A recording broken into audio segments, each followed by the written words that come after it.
Good morning, dear friends. Welcome. Thank you for joining us. Today is Wednesday, December 22nd, Chai Tevis, the 18th day of Tevis, Yud-Ches, and we are studying the entire Talmud, one page, one line at a time. Presently, Masechet Shabbos, chapter 10, Tzadik Daled Amud Beis, that's 94b.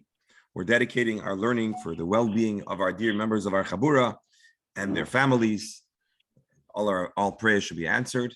I do want to say that particularly we're dedicating today's learning to the yahrzeit of Charlotte Bas Moshe, which is Barbara Beanstalk, Mark's wife's mother.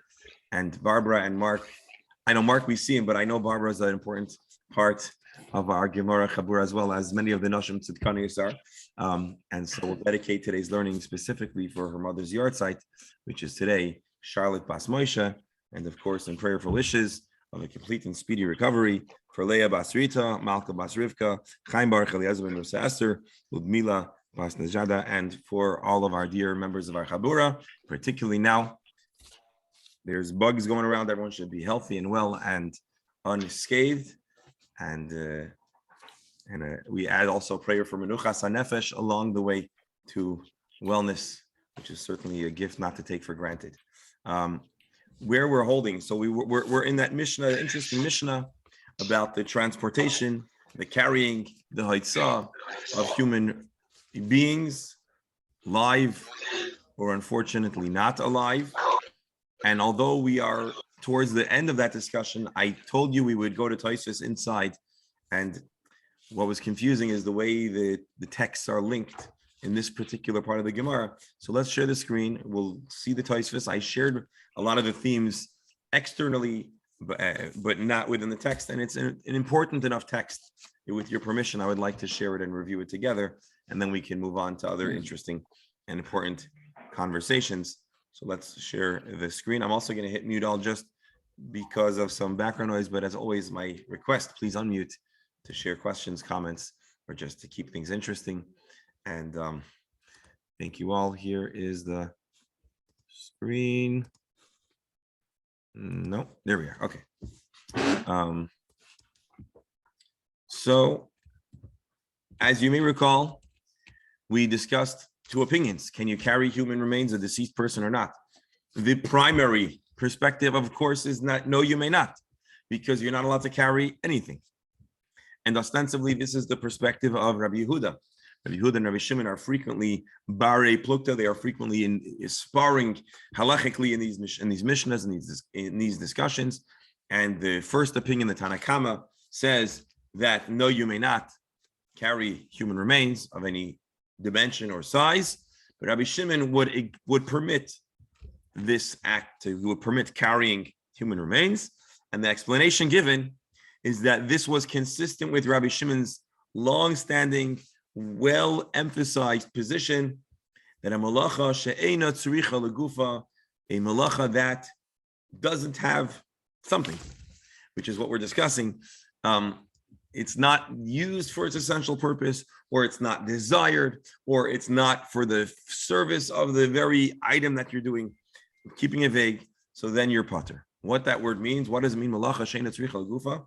So yesterday we explored Rashi somewhat at length, which is, Rashi says, something that you really wish you hadn't needed to deal with, a scenario you would strongly prefer to avoid.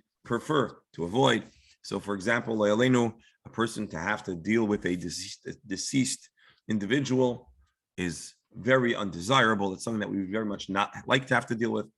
And it's all responsive and reactive. When presented with a situation, we are responsive. The chiddush was, even a levaya, even a funeral, which is not just removal, but honorable, dignified, bringing a person to their final rest, which that you might think is something that's a little bit more, you desire to bring the person to Kavura, but Rabbi Shimon says that's not considered carrying, because this is a malacha she'eina tzricha legufa. And again, Rashi says this is a malacha, this is a circumstance, this is an act of carrying that you very much wish that you could avoid. You do not want it, you don't like it, you very much regret it, and therefore it's not a malacha that you are obligated, you are liable on the biblical dimension, the biblical level. Biblically, you are exempt. This is not to say you should do it. As a matter of fact, the words he uses are poiter, he exempted from biblical consequences, And we're going to see a similar theme in the next Mishnah, Be'ez Hashem, soon. But first, we need to go to Tosfos. Tosfos is connected to this next section of the Gemara. Here we go. Rabbi Shimon Poiter, we quoted in the Mishnah, we quoted in our Gemara, Rabbi Shimon Poiter exempts, and we already explained just now, Malacha Shenitzricha Legufa. Rashi says you don't want the malacha and that you don't want to have the circumstances, you don't want to have to be dealing with this, and therefore it's not a malacha, it's not considered a biblical act of carrying. Tosfos will give his interpretation. Mirah Re's explanation is that here, malacha shenitzricha legufa kari, carrying a corpse, according to Rabbi Shimon, is a malacha shenitzricha legufa. When does an act qualify as a malacha? She'einatzricha legufa. Kisha'isa malacha, when he's doing a malacha, ve'ein sorech la'isai sorech ke'ein shahayu tzrichim la v'mishkan. The need for this act is not akin to the need or to the function of this act the way it was in the Mishkan. It's a little bit vague still, but he's going to give us an example that's going to make it, I believe, very clear. Let me read it one more time. When a person does an act, which is technically restricted, it is a malacha of Shabbos, but the reason for that act is not the same reason why in the Mishkan they did that act. In Sarach La'isay Tzorech, you don't have the same need and the same service. You're doing it for another reason.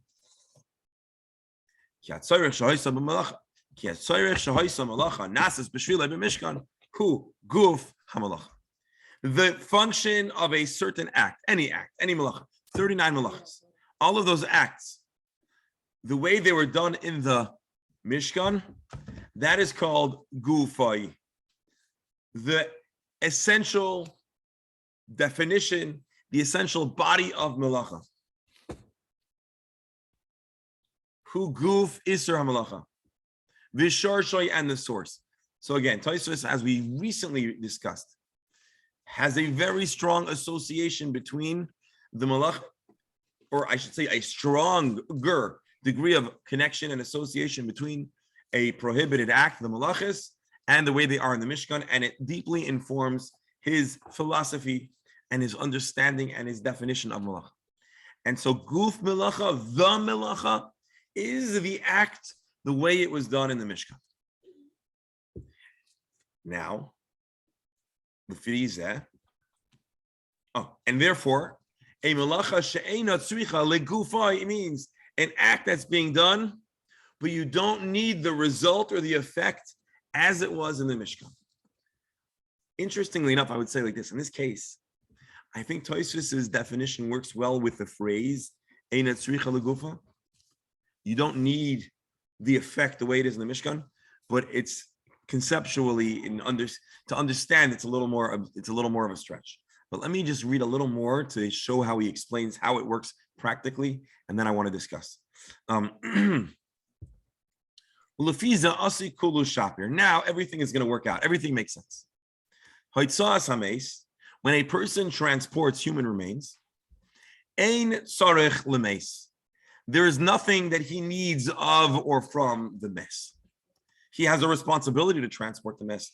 Maybe he wants the mess out of his way or out of here, but ein sarech lemes, the mess is not doing anything for him. Uve mishkan hayutzrichim lechafesim shahitziu. In the Mishkan, when transporting an item, it was because those items were needed.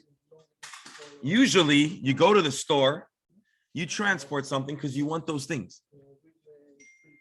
You go to your friend and you borrow something, you take it home. You're taking it home because you need it.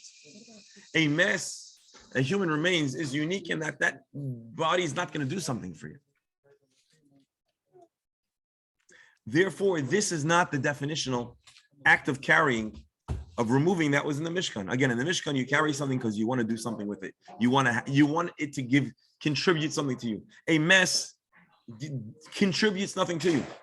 Just slightly related, we say that Halvaya Tamet, providing honorable burial and a funeral is considered the truest kind of chesed shel emet. That's why many times the organizations that help, God forbid, in a circumstance of where a person passes and there needs to be some kind of either legal or other kinds of involvement, they call chesed shel emes, because the person can never give back.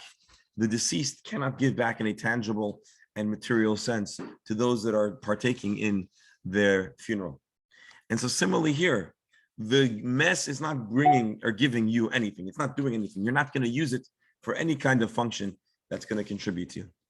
Now, granted, maybe in other societies and other cultures, they might look at that differently. But in the Jewish faith, you are prohibited to derive any benefit or put to use in any way human remains. And so therefore, it is entirely it is entirely not contributing anything at all to you. You're serving it. The Mishkan, when they transported items into the Mishkan, it was because they needed those items. It was tools because you needed tools. It was materials because those materials were going to be used in the construction or the management of the Mishkan. And this is Tosfos's definition. This is how he understands the word melacha she'ena tzricha legufa, an entirely unneeded, uncontributing, a melacha that you don't need the actual thing. Gufa here, body being the malacha, the malacha as it was in the Mishkan.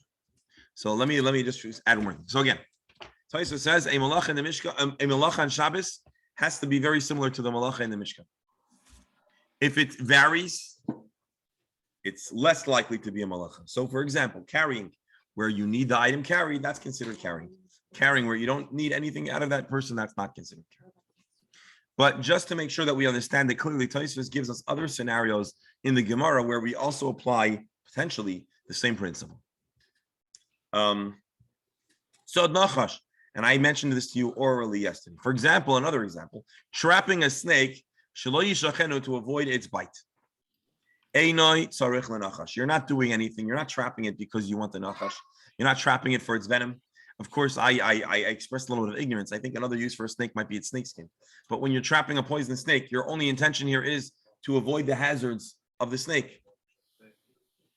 And so trapping, are you allowed to trap on Shabbos? The answer is no. But according to Rabbi Shimon, if the purpose of trapping is to avoid the hazardous item, that's not Mishkan trapping. Why? Because in the Mishkan, what was the function of trapping? Not protection, but to the use of the animal that was trapped. In the Mishkan,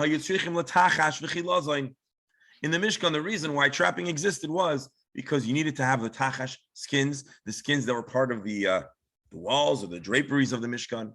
And the chilazon, as we discussed not long ago, Tosfos mentions chilazon a second time in less than a week. Chilazon was used for the dyeing of the Mishkan. Tcheles. And so you trapped in the Mishkan because you needed the item that you're catching. Trapping to avoid, that's not considered biblical. That's not considered a malacha. That's very much identical to the way the malacha was executed in the Mishkan. And according to Tosfos, or rather I should say Tosfos is explaining that that's what it means. Malacha she'ena tzricha legufa. The trapping is not needed for the common benefit, the common derivative, the common reason for trapping. Mapis Morsa. Then Tosfos says there are other instances. Sorry, Doctor, go ahead. Go ahead, please. So let's assume, if you remember, we learned about if a tzvi came into your home and you close the door, it's considered trapping. Yes. However, would that depend on the individual's intention? If you close the door because you don't want him to destroy the rest of the house, and you don't need anything else legufa, or if you want to use, if you're trapping him in order to be able to later on use either the skin or the meat. So does it depend? Is it a general chayav, or does it depend on the intent? So, Doctor, I don't know 100% the answer, but that's a very good application of this principle, and we have to think about it. But that's a very good point. Does Rabbi Shimon say that such a scenario where, although usually trapping deer is because you want the deer, but in a scenario where all you're trying to do is get the deer off the road or get the deer out of the rest of your house or something like that, would that be considered our scenario of trapping to avoid the hazard and not for the positive contribution of the deer? That's a very good question. It's possible, doctor. I haven't thought this through enough. It's possible that your question is one of the nafkaminas, one of the differences, the distinctions between varying definitions of melacha she'eina tzricha legufa, because probably Tosfos's explanation would be more likely to say that you're right, that you shouldn't be chayiv if all you're trying to do is avoid the hazard or the damage of the deer. Whereas Rashi, who talks about an unfortunate situation, we'll have to think if it applies, because ultimately when a deer is where you don't want it to be, that's also an unfortunate situation. So we have to think this through a little further, but it's a very good question. I'm sure it's discussed. I just don't recall offhand, but it's a yasher koyach for that. That's a good contribution. Reb Beryl, yes. In my humble opinion, Tosfos creates more problems than he solves, because if we're going to use that wide let me just point out, Tosfos is not afraid of causing problems. So the rules of the carrying are so technical and so many people. So let's say certain things required 4 people, 2 on each side. So if somebody's going to have 3, I mean, I think there's such a great escape hatch here, saying it's not exactly like or almost like. If we would use Jackie Mason, they didn't quite touch it, they were near it. It opens up a wide category of excuses in a sense. So let's think back for a moment. We have a phrase in the Gemara, Malacha she'ena tzricha legufa. That's the phrase in the Gemara. Malacha, a work, a labor, she'ena tzricha, that you don't need legufa to the body of it, which is a very obscure and undefined phrase, which is why you can have such vastly different definitions. Tosfos says that it means that the purpose of the act is not at all akin to the purpose of the act or the reason behind the act in the Mishkan. Now, I don't think respectfully your question, at least the specifics of your question, introduced the challenge that we're trying to introduce. But I understand the general sentiment, which is the more waivers we present and the more variables we present and the more of an opportunity to dray out of it being considered a malacha, the more opportunities we have to try to claim that the act done is not really a malacha. I think that's what your point was, right? Right. But ultimately, but I think, first of all, it's a good point.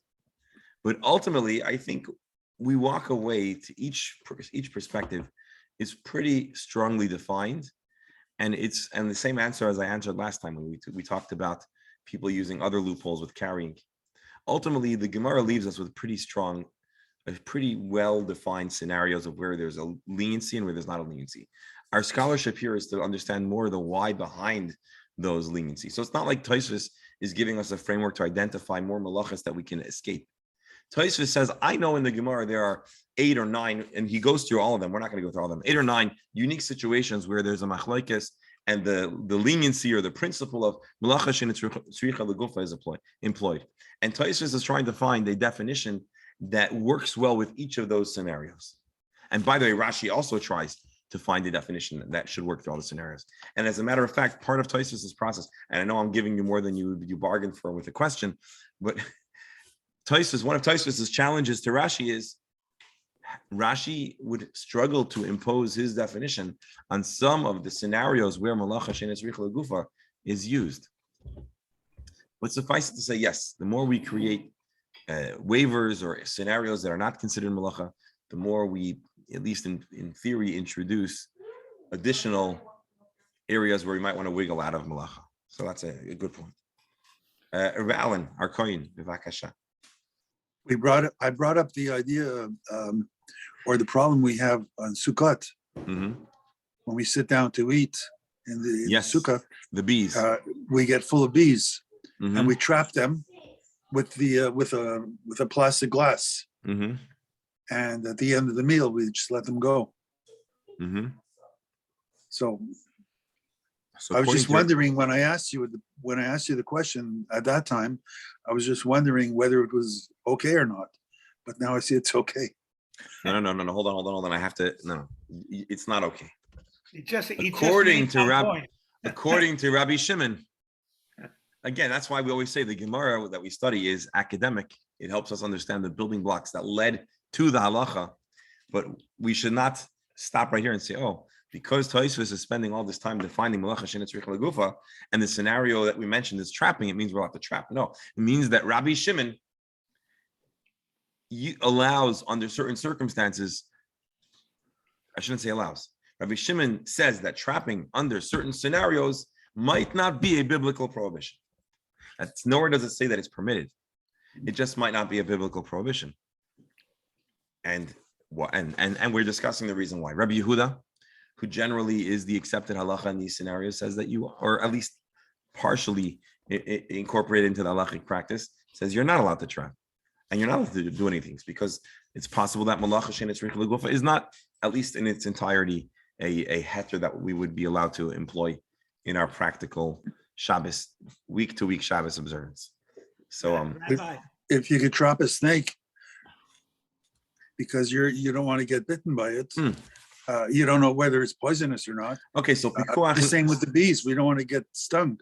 so indeed, so pikuach nefesh, of course, is always going to be that kind of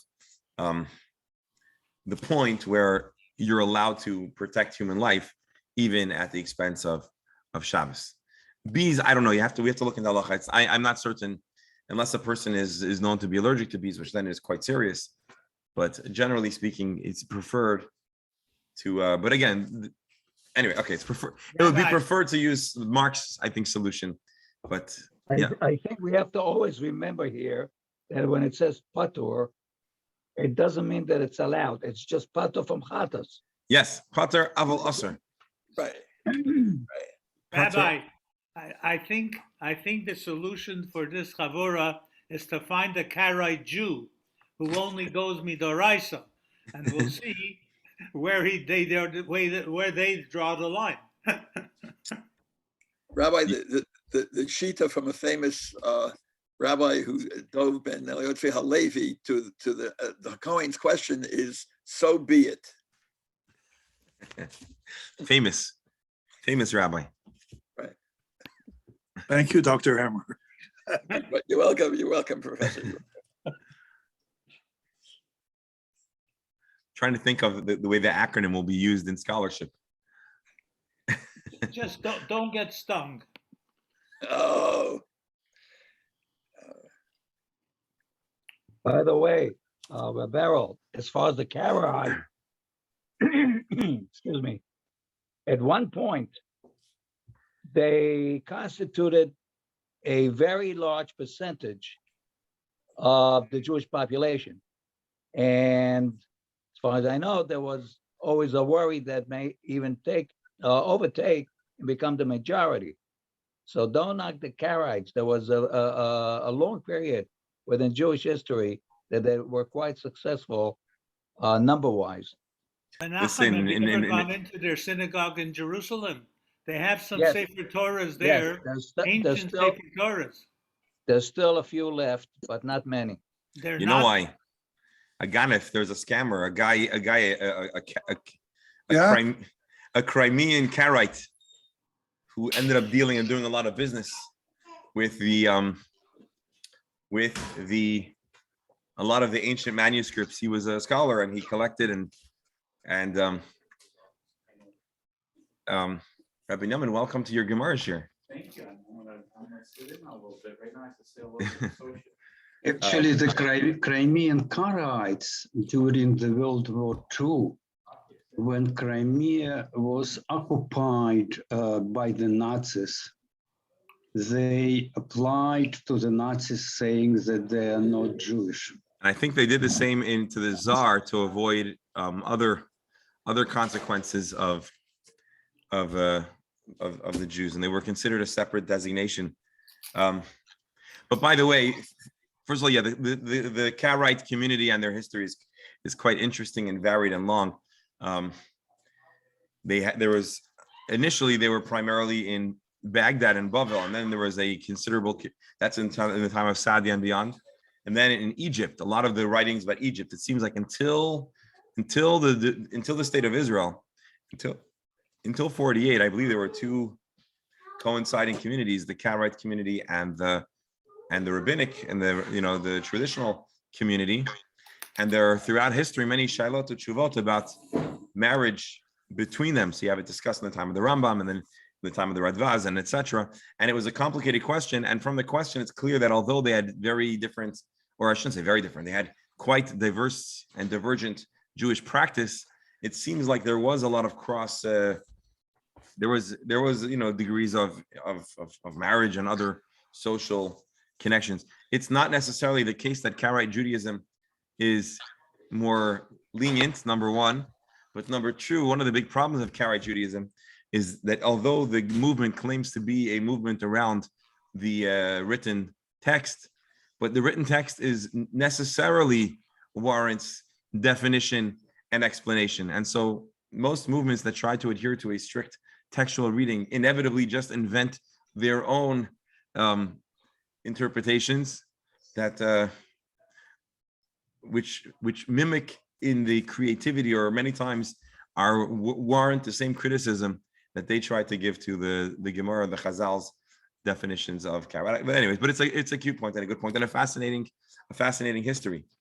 So anyways, I guess more at another occasion. Back to our Tosfos for a moment. So again, Tosfos is giving us Tosfos's definition of malacha shenetzricha legufa, a malacha that's being done for a very different and many times lesser function, or a result that's less immediately related to the malacha being done. So for example, usually you trap stuff because you want it, but here trapping is an act of avoidance, or carrying usually because you want it, but here you're moving it, but not because of the contribution that it's going to contribute. And then he moves on to talk about other scenarios, popping a blister, a boil for the purpose of extracting the pus. He says that's not like the construction of doorways in the Mishkan, because when they constructed doorways in the Mishkan, or openings in the Mishkan, it was for two directional traffic, whereas extracting pus is only one directional. I hope I'm not ruining your appetite.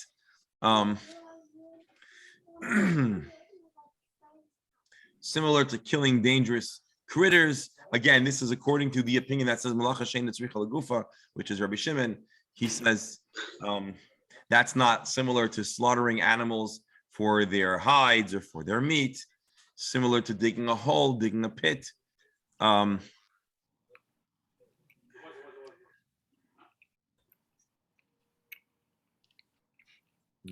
I want to give you a summary without going through all of the intricacies over here. Rabbi, how are we to look at Tosfos? What exactly are we doing here? Are they saying it's possible that one could look at things this way? Are they poskening, or they're just commenting and then go to halacha if you want to know what to do? Tosfos is giving us a commentary on the Gemara, but what his commentary is doing is something brilliant. He's explaining a word, a phrase, malacha shenetzricha legufa, but he's not stopping there. He is spelling out for us how his definition can be inferred or projected upon every other use of this phrase, and he's defending his thesis by going point by point, step by step, and explaining how this definition applies to all the scenarios that it is used in the Talmud. And this is consistent of Tosfos, who generally attempts to create balance and harmony between different citations in the Talmud that seem to be at a contradiction or that need reconciliation. And so Tosfos is saying, I'm going to give you a definition of the word malacha shenetzricha legufa, and I'm going to explain to you why this is the best definition, because it is a definition that works consistently throughout all of the uses of this phrase in the Talmud.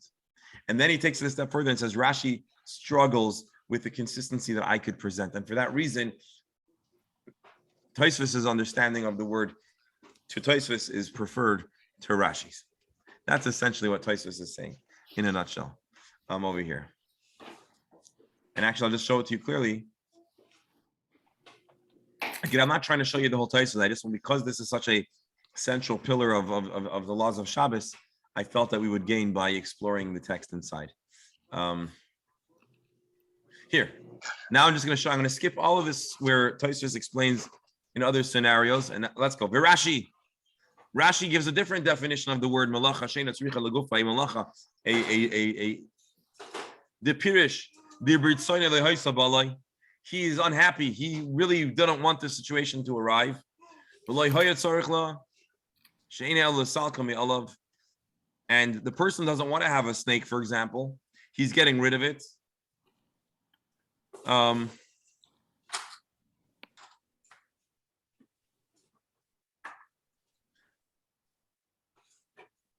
So, for example, a snake that you trap because you don't want it, you'd rather not have a snake to begin with. Or a coal, which is going to cause damage, which he puts out. He really rathers there was never the coal creating fire. So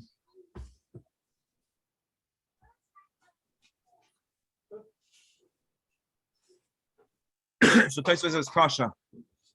Rashi's definition struggles with consistency at other points in the Talmud, and the instance he gives is soisar minas livnois, demolition.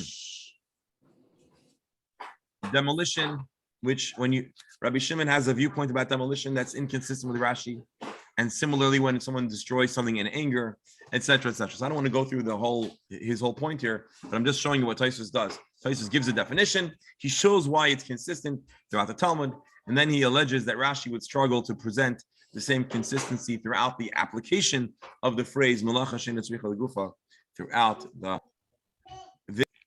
that's being done of the malacha. Again, any other dignity for the fact within a karma of the dignity. They looked at the shulchan, and in all ironically carry be more human, not a corpse. There are two different factors. I think federation what would be applied to action. Ask it that you can't carry. Why is there other laws in saying we could bend the rule on this matter or bend the rule on that matter? Why not stick straight to the law? Sorry, why doesn't the opinions? Yosef Karo, you encounter Gemara is full richness carrying scenarios. No, like there was a lot of cases. I'm sorry. Hold on. I think it's my headphones that are acting up. Go ahead one more time. No, what I was saying, you hear me? Yeah, I hear you now. So what I was saying is on Shabbat you're not allowed to carry. But if Mohel is going to do a bris, he's allowed to carry his stuff to a bris because it overlaps the Shabbat. Possibly, okay. Yeah. So there's rules to how much you can carry, how much you can't carry. You're asking why are there exceptions? Yes. Because this is a holistic code of Jewish teachings, and the Torah has a variety of halachot and also a variety of scenarios where sometimes there may be a waiver or a heter. For example, what happens when, and your question is really as follows, without getting into the specifics. What happens when two mitzvot in the Torah seem to clash? What happens when the observance of one mitzvah would cause you to avoid or fail to observe another mitzvah?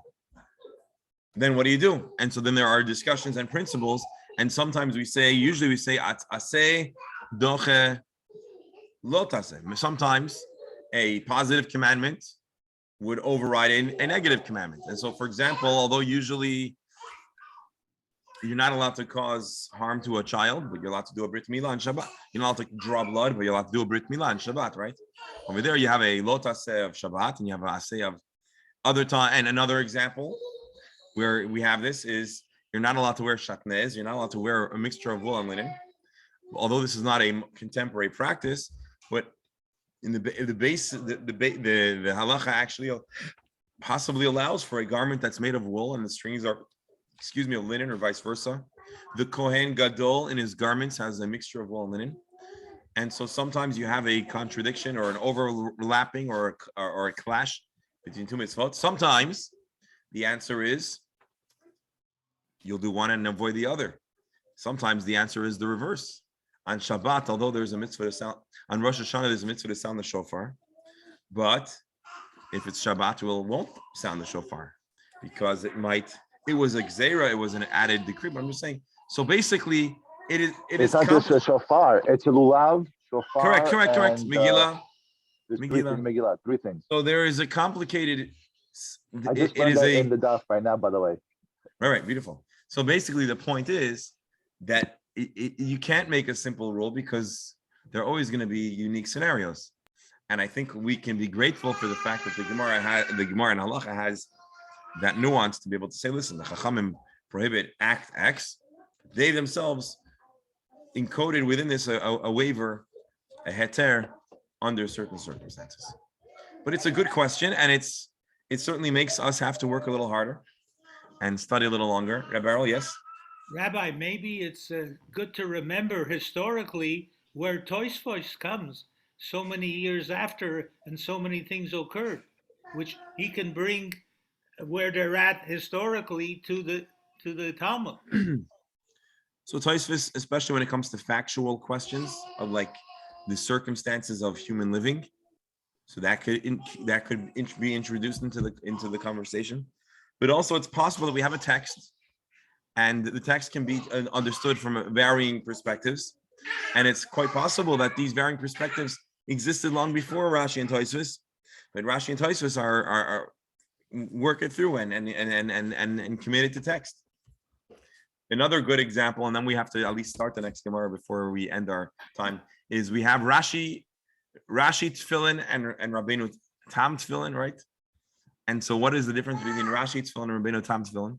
Well, Rashi has a shita about the way the Torah report, the segments of the Torah that talk about Tefillin that exist in the Tefillin are organized, and Rabbeinu Tam had a different opinion about how they are organized. And so a common initial question when you hear such a fact that you have Rashi Tefillin and Rabbeinu Tam Tefillin, say, why don't we just go back and open up the Tefillin and follow? And what was the original instruction? And so the first thing we need to understand is that Rashi and Rabbeinu Tam didn't invent the different traditions of organizing the Tefillin. These predated Rashi and Rabbeinu Tam by several thousands of years. It's also a reason why today archaeologists, and it's a fascinating thing, and there's several scholars that study this. There's a scholar, Dr. Adler, I believe, who has a lot of work on this section of discussion. And so we have tefillin from the time of the Bar Kokhba revolt, and we have tefillin from the Dead Sea, from Qumran. And if you go to the Israel Museum, there's a whole display of the tefillin, and you can see the parchment, the parshiyot, and you can see the somewhat more rudimentary tefillin batim that they were contained within. And one of the big questions is, why can't we survey those tefillin and know what common practice was? And there's three problems. Number one, the sect at Qumran weren't necessarily a mainstream sect, so we don't necessarily derive our Jewish practice from them. But that's, I think, what Dr. Stamler's thinking is a cop-out. The other problem is the original archaeologists who handled these items were not aware of the nuance in Jewish practice, and many times they removed and reinserted the parshiot, ruining forever this sterile ability to know exactly how they were aligned. But third, and most likely, is there was probably always varying opinions about how to align the tefillin. And probably even in the time of Moshe Rabbeinu, there was room for some diversity in the alignment of the tefillin. At a later date, as these items were discussed, there were varying opinions. The prevailing common practice becomes the way Rashi presents, and that's how every Orthodox halachic Jew today wears tefillin. You will absolutely wear tefillin that have the Rashi tradition. Some will wear additional pairs of tefillin to reflect the other traditions. Some Hasidic Jews like Chabad wear Rabbeinu Tam tefillin. Certain Sephardic Jews and Kabbalistically oriented Jews you'll find might wear two pairs of tefillin at the same time. First time I saw that, it was shocking to me, but it's something that's practiced, especially I think in Kabbalistic circles. And by the way, there are teachings in Kabbalah that say that the different shitot of tefillin reflect different spiritual truths and different Kabbalistic and esoteric themes. And so they even say that the baseline, conventional, most relatable Kabbalistic idea is reflected in the Rashi tefillin. And that's why that is the universal method of wearing tefillin. but those who are more in tune with other ideas of the sod might choose to wear additional pairs of tefillin as well. So I enjoy, as you may have noticed, I don't mind, and I enjoy this kind of tangent. But it all goes back to the question of diversity of practice and perspective that likely long predate the existence of Rashi and Taisus. Rebero, how does that? Rabbi, I Yes. don't think there's any other historical documents in any religion that has a version of Teku, that certain things that we don't understand. Hang on. Yeah. All right, let's start the next section of the Gemara. Sorry, the concept that there's certain things that we cannot understand completely. Yeah, in other words, we are comfortable leaving certain things with a question mark. By the way, just to point out, when the Gemara ends off with Teku, that is also a call to a certain halachic practice, because when there's a doubt that's unresolved, well, there are halachic principles of how do we act when we have an unresolved debate in the Gemara. And so the code of Jewish law, actually earlier going to the Bet Yosef, in others, there's a discussion. Okay, we left the Gemara leaves off with Teku, but that doesn't mean we don't know what to do. That itself is a instruction about how we should practice Judaism. All right, let's start the next Gemara. We're not going to finish it. Tanan Hassam, but we got to move forward at least a little bit in the Talmud. Tanan Hassam. So we're now going to introduce an item that seems to come from left field, but it's being introduced because it ultimately is connected to our Mishnah. Tanan Hassam, there is a Mishnah on the subject of leprosy, tsaras. Now, as we know, there are a variety of types of tsaras, and each type of tsaras has criteria for when a person has tsaras. Now, as we read in the Torah portions, primarily of Tazria and Mitzorah, a person has a skin malady that was called tsaras, which we usually translate as leprosy, although that's not a perfect translation. So what do? If a person, God forbid, has tsaras, you go to the Kohen. And you had Kohens that were expert dermatologists, and they knew, well, I don't know if they were expert dermatologists, but they were certainly experts at identifying and diagnosing tsaras. Now, the truth be told, you didn't have to be an expert in dermatology. Sometimes a Kohen would rely on expert testimony or expert instruction from a Torah scholar. But ultimately, it is the Kohen that determines if a person has leprosy. Different forms of leprosy have different criteria, different pigments of skin, and certain colored hairs. And so one of the types of tsaras is called baheres.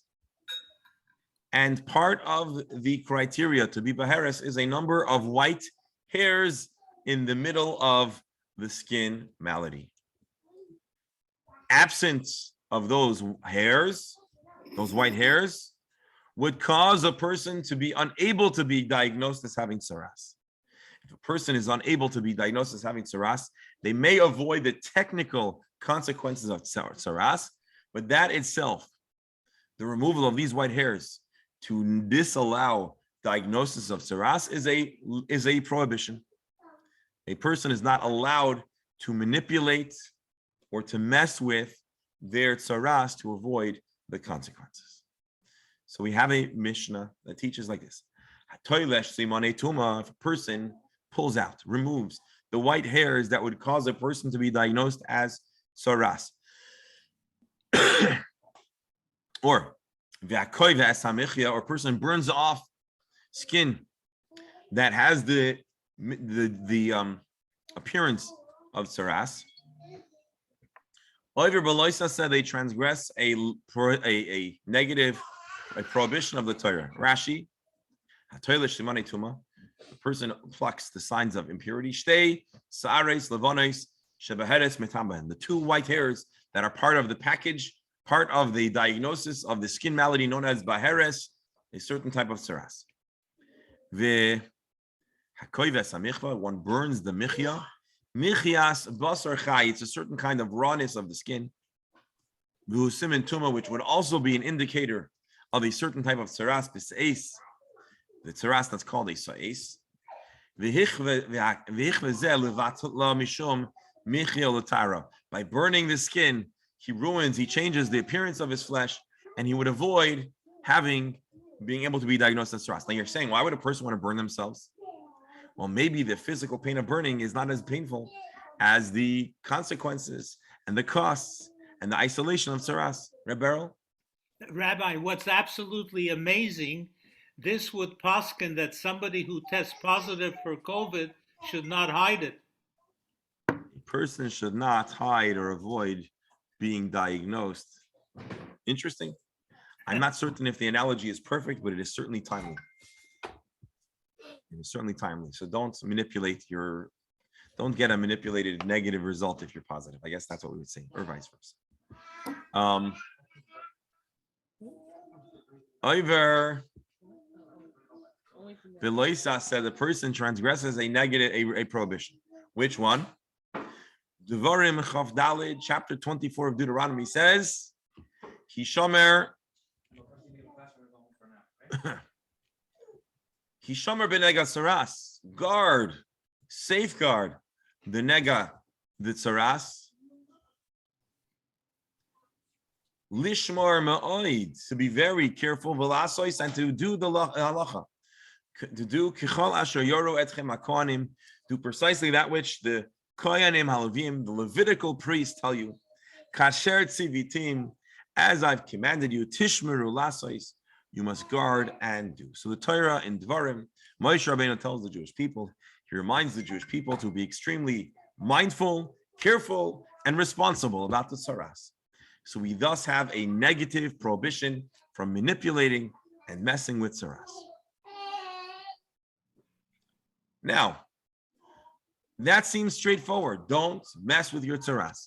Well, what if you're plucking off of a white hair is not going to be consequential to your saras diagnosis? For example, if a person has two white hairs and he plucks one of them, chayiv, he is liable. But if he plucks off one out of three, which means that he remains susceptible to a diagnosis of having saras, Rav Nachman Omer chayiv. Rav Nachman paskins, although he has not avoided a Tomei diagnosis, he is still liable. Rashi, the shakla the tumash ein. I'm sorry, no, let me back. I'm sorry. Achas mishtayim chayiv. Take off one of the two hairs, you're chayiv, because you have messed with your diagnosis. Achas mishalish.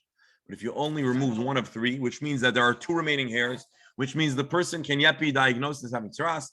Rav Nachman or chayiv. Rav Nachman says the individual is still liable. Rav Shesha says you're potter. The Gemara is now going to try to understand why Rav Nachman says chayiv, why Rav Shesha says potter, and ultimately from here we are going to introduce our Mishnah, which talks about the transportation of a kizayis of saras. My dear friends, unfortunately, we must pause right over here. But suffice it to say, tomorrow we will pick up with our discussion of saras, the manipulation of the evidence, the manipulation of the symptoms, and the halachic liability. My dear friends, this concludes today's Gemara session. Please stay healthy and safe. Thank you for being here today. May Hashem bless all of our dear members with good health, happiness, and good circumstances. And again, I want to mention Charlotte Bas Moisha, whose neshama is today. She should have her neshama, should have an aliyah, and her family should have all types of good fortune and blessings. Thank you all very, very much. Have a wonderful day. Bye-bye. Thank you. Please rejoin the same link. Hold on. Please rejoin the same link in just a moment to study today's Chumash. Remember, Alan, yes. I'll be on and off in the next 10 days or so because my wife panicked. There was about 5,000 cases of COVID yesterday. And we're going to drive, instead of leaving on the 30th, we're going to drive down tomorrow. We're going to start driving tomorrow. But we have to kill about 10 days. So we're going to drive around probably Florida. So when we're in the car, I'll be able to listen. Otherwise, it might be difficult. Well, drive Alright. safely, be well, Yeah. and we look forward to having you in our airspace soon enough. Thank Are you they very letting much. it across the border? Because they weren't for quite a while. We're afraid they're going to close the border, so I All don't right, want to take guys, any everyone. chances. Chumash is starting in a moment, so I'm sorry to cut this short. Be well and safe. Thank you all.